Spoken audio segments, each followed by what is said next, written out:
தாயம் எப்படி விளையாடுறதுன்னு பார்த்துடலாமா? இது வந்து 5 கட்ட தாயம். 1 2 3 4 5, 5க்கு 5 4 காய் எடுக்கணும். அதே போல் சோவி 4. என்னோடது தாயம் போட்டால் மட்டும்தான் இறக்கணும். புரிஞ்சுதா? தாயம் போட்டால் மட்டும்தான் இறக்கணும். என்னோட காய் இப்படி வந்து இப்படி வந்து இப்படி வந்து இப்படி வந்து இப்படி உள்ளே போய் இப்படி வந்து இப்படி வந்து இப்படி வந்து இப்படி தான் பழுக்கணும்.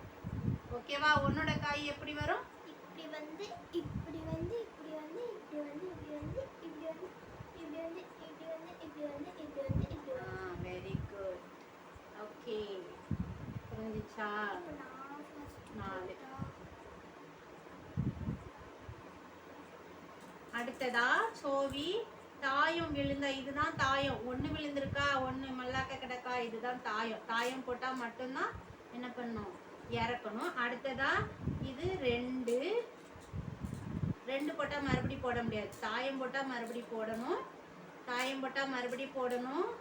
அடுத்து இது வந்து இப்படி எல்லாமே கமுந்து கிடந்துச்சுன்னா 8 2 4 6 8 கணக்கு. எல்லாமே இப்படி கிடந்ததுன்னா இது என்னது? 4. 8 போட்டாலும் மறுபடி போடணும், 4 போட்டாலும் மறுபடி போடணும். சரியா? ஆப்போசிட் பார்ட்டியை வெட்டின பிறகுதான் நம்ம இது வரைக்கும் வரலாம், உள்ள போக முடியாது. வெட்டினாதான் நம்ம உள்ள போக முடியும். ஓகேவா?